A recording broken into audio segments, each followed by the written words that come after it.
There was a big Kev sighting. We apologize, ladies and gentlemen. We do apologize. We're going to continue the conversation with the post game right after this. Chicago Bears Central, your number one place for all Chicago Bears news and content.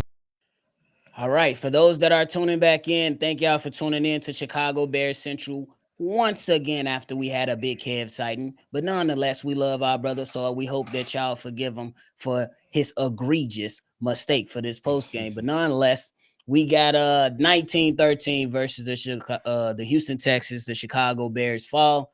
We never really got to hear Hayes' initial thoughts on this whole game. Hayes, how you feeling? All right, I'm going to be a little bit long-winded because I don't know how much I want to say after this because I had to keep it together because we had company in the building and I couldn't went the fuck off like I wanted to. But now since we're not on DraftKings, I'm about to let the Chicago Bears have it. First of all, we talked about the offense not being able to get much worse than what it was last game. Not only did the offense get worse, the defense got better. I want to go over a couple of stats with you guys real quick. And again, I know I'm talking fast because I'm pissed off. I'm trying to keep it together. And this is how much I get frustrated. So in the first half of this game, by the way, the Chicago Bears gave up 206 yards of total offense.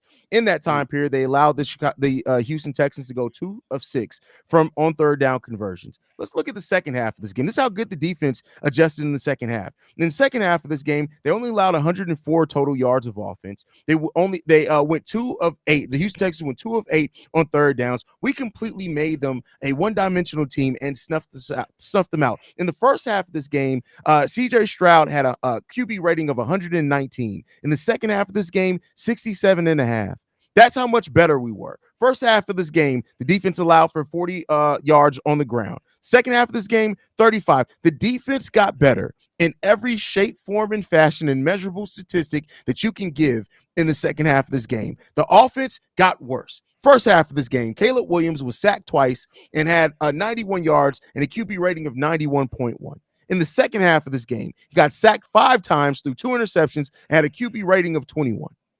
The Bears offense got absolutely cooked. The defense was great. The defense did what it needed to do. The defense got the Houston Texans off the field on third downs when they needed them to. The Chicago Bears, through Shane Waldron, Caleb Williams' mistakes, and a dumbass O-line, could not make anything happen. One touchdown, one would have completely changed the outlook of this game.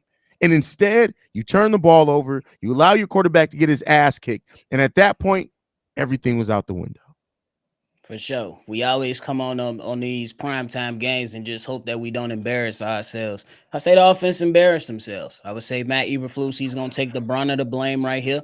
And also Shane Waldron. It's going to be a lot of criticism coming towards the Chicago Bears way starting tomorrow, and it's going to last an entire week until we go and play Indianapolis in Indy. One thing that still concerns me is the rush attempts. I understand you want to get DeAndre Swift, your number one running back, the bulk of the rushes. But Khalil Herbert only had 2 rushes today, 2 carries today. Travis That's Homer had 4 1. that's 4 in 2 weeks. Exactly. To me, that's unacceptable. For me, for this run game and the scheme that it is, especially going against the Houston Texans, you needed a guy that's going to run downhill, one cut, and go. It don't seem like DeAndre Swift was ready to do that today. It seemed like a lot of the things that he wanted to do was to bounce that towards the outside, which is kind of like tailored towards his game. But if you Shane Waldron and you know that, it's come down to knowing your personnel, bro. You've been working with these guys the entire offseason and heading into this game. It was very, very disappointing. We know that the Houston Texans was a better team, but this is a game where you could have absolutely upset the Houston Texans with the way that your defense played. So it's unfortunate. It is game 2 of the season, so it's definitely deflating. We got 15 games left. Hopefully, we can move in the right direction for sure, because this is unacceptable. It's unacceptable. And Steve, I got to come to you on this. What did you think about the performance from the wide receivers? A bulk of the work went towards DJ Moore with 6 receptions. Cole Kmet had 4. Swift had 4. And then everybody else just kind of trickled in. What was your thoughts on the wide receivers today? I mean, as far as I was concerned, there were some throws, especially towards the end, that was missed, or especially on the quick game routes. But for the most part, we was too busy trying to make these long, extended ass routes when the O line was struggling. So it just the game plan didn't match what the production of what the wide receivers could do against this D line. So like it's kind of hard to it's like to me for this game it's kind of hard to judge people like Caleb and the wide receivers and like the running back. It's hard to judge their impact and their problems at the same time because to me the problem for the biggest problems was the calls being called out there because a lot of these things were so counterproductive. Like you can run a call to the best of your ability, but if it don't match up against the defense that we're playing against, what's the point of making that call? And that's the thing. Like I don't know. Yeah, by the stats and what we seen, just glancing at the game, did they have a good day? No, but to me, it's kind of hard to have a good day based on everything before the ball was even snapped.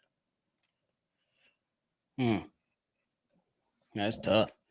Hayes, what's your thoughts on the whole wide receiver and more schematically from I your opinion? mean, it's hard to evaluate the scheme in my opinion because I don't feel like we get in any type of rhythm for our wide receivers to really like. I like that we use Cole Kmet a lot more in the second half of this game. That's finally something that we've been calling for, wanted to see. I like the targets to DJ Moore. I like those type of things. But the problem is that as long as this offensive line is playing as putrid as what it is, it's going to be hard to evaluate anything because we can't do anything. We can't run the ball. That's been our bread and butter for so long. If we're not setting up the pass game through having a solid run game, that means that we're one-dimensional. Now, schematically, it's not the worst, but I think that how you set it up is as important as what the scheme is, and we're just not able to set up anything. Yeah, I think that's And the biggest thing. the rotations is probably the biggest problem as well. There's people on here that's healthy that's not playing. Rojo was healthy today. He should have Yeah, played. He didn't he get was a active snap. too. He was active. He was active. Tyler active didn't Not play. Travis Homer. They played Travis They though. played. Like like that. It seemed like he had more snaps than Khalil Herbert than any other running back not named Like DeAndre Swift. And why? Like what? what has Where? he earned? Yeah. That's Like what I want to know. what has he earned? At this point, if you're not going to play Khalil, trade him and go get us some O-line help. Like, all jokes aside, if you're not going to play him, cool. If you say that, hey, DeAndre Swift is going to get it, we feel comfortable with Travis Homer. When Roshan's fully healthy, we feel comfortable with that. If that's what you want to do, cool. Then stop leaving Khalil Herbert out there because you're not featuring him, so you're not helping his trade value at all. Move his ass. If you're not going to use him, move him. Go get us some O-line help. I mean, to Brett's point, he said that we see Poes traded for offensive line. My question is, who? Who can you trade? I don't even know who's available out there, so I don't know. Our best bet is somebody is coming up for a contract and they ain't trying to pay him. That's our best bet. Yeah. But my question will be to kind of stay on the running backs. Why? Because my train of thought is you seen how good Khalil was during the preseason. Like it was, I understand it's not all first string out there, but he was a guy that was able to get downfield, go downhill, pick up extra yards. So I just don't understand what's going on with that. Do you guys believe that there will be a change so early on after 2 weeks at the running back, or if there should be a change at the running back position? We don't know because there's no rhyme or reason for their decision. Just like there's Okay. no rhyme or reason why we're seeing Everett get more snaps than Cole Kmet. Like he everything. There are so many examples on this team of players that had way more impact in the preseason that's getting less time that they are now. Which It don't just make there's sense. no rhyme or reason. Like that's the stuff they need to be asking right now. If they talking to Shane. Why are these people not playing? If they're available, question as a football organization, why is there such thing as a fucking healthy scratch? What the fuck do that even mean? Like that's the stupidest shit. Like Like I said, at this point, we also need to start asking Semo some questions because you ain't developed one goddamn tackle but Tevin Maybe Darnell, right? But then and Darnell. I don't know. I like Pose. You we didn't gave you everything else, but for you to be from OK, I'm from not OKC, from KC. You knew what was most important there, and that was that line. Before they got that quarterback, just like before Texas got that quarterback, that line was somewhat together. yes, it This was. line wasn't somewhat together when we got Caleb. You knew that. And you decided to double down and get wrong. Through 2 games. Do y'all want to guess how many total net yards of passing we have through 2 games? Total yards. Mm-hmm. 45. Like you said, total net. Yeah, It's probably like 300. 198 through 2 games. That's worse than the league, ain't it? Gotta be. Yeah, Probably. If it's not the worst, it's probably right there in front of Carolina. and you know how many how many yards, net yards we've allowed passing? 339. And that's because the offense not helping the defense. Keep in mind the Houston Texans, for example, which I know are far advanced in their place right now than the Bears. They had over 400 yards of total offense, net offense in their first game. The Chicago Bears through 2 games, we have 353 yards of total net offense. That's terrible. That's bad. So Hayes, I gotta throw this back at you. What the hell is up with Matt Eberflus and slow starts to the season?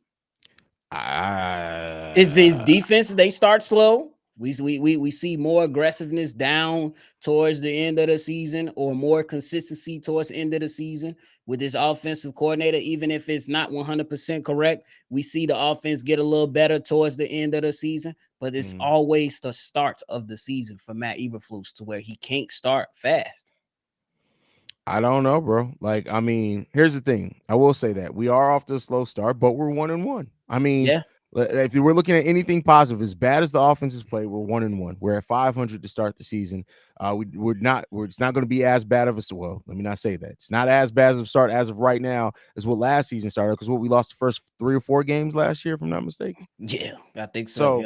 Yeah. But I think overall, like we replaced one problem with more, and one of the problems to stay the same in the offensive line. Like we got to look at it. Most of our points, the offense. Let me not say most.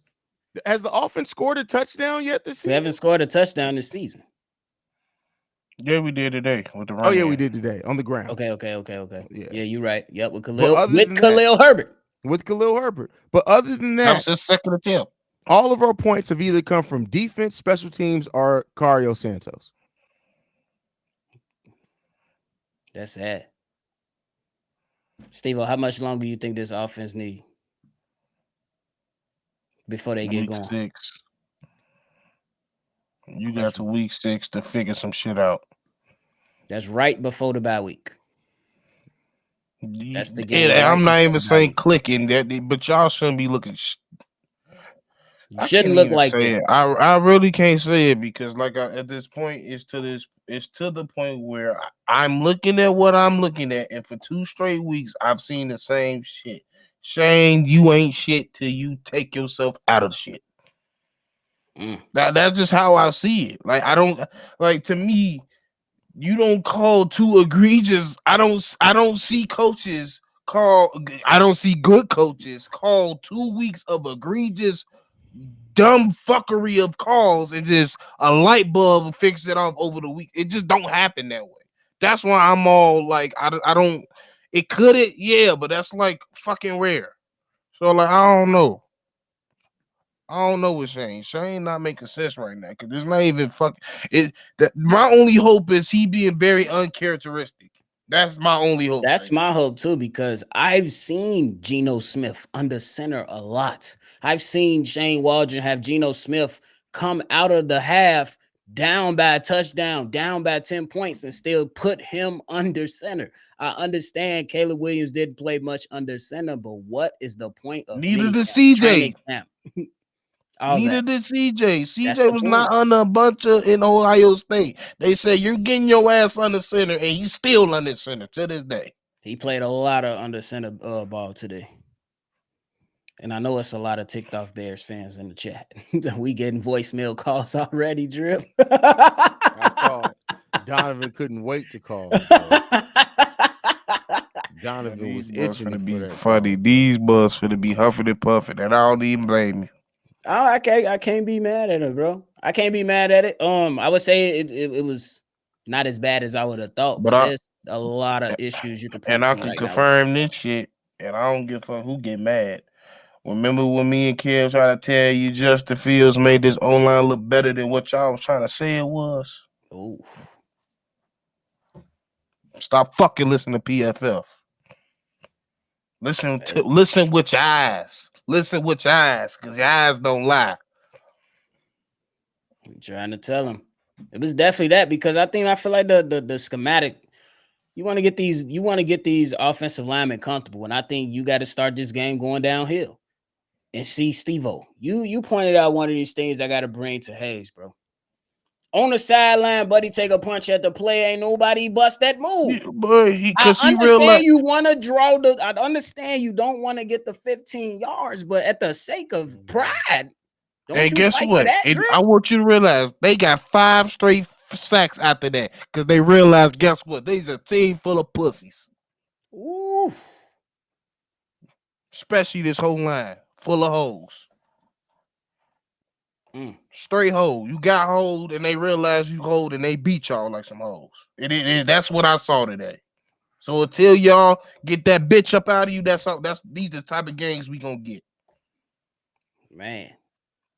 Hayes, how you feel about that whole interaction on the sideline? Do you feel like that I was mean, one of listen, those? I'm honestly surprised that was allowed to go by. This is the same team that got in a fight with each other in the training camp. So you ain't defending yourself when somebody else comes. I know you're on the road, but like I don't know. Like and it seems like all the excitement and energy that we saw on Hard Knocks that we heard about in training camp, it seems like through 2 games, that's gone from a lot of these. DJ, I've never seen DJ Moore look this That was dejected, my bro. next point. He looked He looks pissed. pissed, bro.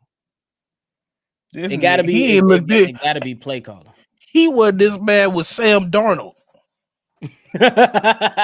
He won this mad with Tyson. I ain't gonna lie. Or This Luke. shit- He was frustrated with Luke, but not to where he on the sideline on the ground taking his helmet off. Ticked Immediately. off. Exactly. Ticked off. He probably standing over there like, what the hell we doing? It's just one of those, man. It's an unfortunate loss for sure. Before we get up out of here, though, let's talk about the bright spot, the defense. Tremaine Edmonds led the squad with 11 total tackles, 8 solo, and Kevin Byard came in right behind him with 11. TJ Edwards had 8. The Chicago Bears, as a defense, had 3 sacks, 6 total tackles for loss with 4 QB hits. How we looking about this defense? Well, no, let me rephrase that. How we looking at Jalen Johnson and Tyreek Stevenson's performance more specifically? Whoever want to take that. They didn't show Hold on, up. first of all, because I hope he's watching. Donovan, stop calling back to back. Like, I get it, and we appreciate the love, but Monday we got 3 calls from you, all basically 3 minutes, 5 minutes apart. You've called today already at 12:26 and 12:30 and left a 3-minute, and you don't need to talk to us at midnight for 5 minutes, almost 6 minutes straight, bro. I'm sorry. Go ahead. Fair enough. No, I was trying to see how y'all feel. Well, Steve-O or you, Hayes, how y'all feel about Tyreek Stevenson and Jalen Johnson's performances specifically? They didn't play. They didn't play their best today. They definitely like even when Jalen got flicked off at the end at that touchdown, I ain't like that because you got to get back. Like at the end of the day, like there's a mental game to the sports when it comes to that. So ever since then, Nico was on one, and he was playing like he was on one. And I won't say they like had a terrible game because they was able to keep Tank and Stefan composed for the most part. That's a fact. But Nico got his, He and did. that's the only thing. So they wasn't shut down the stout, but they did just enough. Hayes, you want to chime in on that, or you Gucci? I'm good, bro. I'm tired. Bro said I'm tired. Hey, yeah, outside of Nico Collins, who got a $135, Stephon Diggs had 37. Joe Mixon next in line with 25. Dalton Schultz 21. And they completely cut Tank Dell out. He had -3 yards. But hey, it's been a long one, ladies and gentlemen. That's the best. Y'all make sure y'all tune in for tomorrow's daily episode. It's gonna be a lot of smoke on there, breaking it all down, talking about a number of things that we gotta fix for as we move forward. And I know Matt Eberflus was at the podium. I'm about to go check that out because they got to get this shit together. And I think, Steve-O, what you said was the most important thing. The mentality wasn't there at a certain point of this game. I feel like everybody got a bit erratic, especially with Caleb Williams trying to force those 2 passes down the field that resulted in interceptions when he could have used his legs or just simply went underneath to Rome on one of the plays. But y'all got anything left over? They got to get this shit together. Just period. Like, I get it, and while I had been saying to everybody for a while that it could take a little while before this offense starts firing on all cylinders. Like, we got to get on one. I'm not even talking about firing on all cylinders. Can we get on a cylinder? Because right now we don't have not going. Yeah, we got to get going. This engine is stalled right now. We got to get that shit. Bro. You pouring oil on that motherfucker as we speak. But hey, that is it from us, ladies and gentlemen. Make sure you hit that like button. You subscribe on your way out. Big shout out to you all for how y'all came up and showed out over there with the collab with DraftKings, and much support and love over there for DraftKings. And you never know what may come out of this. We might pop out and have to show them one more time. We don't know. But we do know today, as we held it down, y'all came in and showed out. So much love for y'all. If y'all want to call in and be a part of the mailbag episode, call in, leave your name, give your take, 773-242-9336. We gonna sleep good tonight, though. So y'all make sure y'all sleep well yourself. Thank y'all. Chi-Town up and bet out. We out.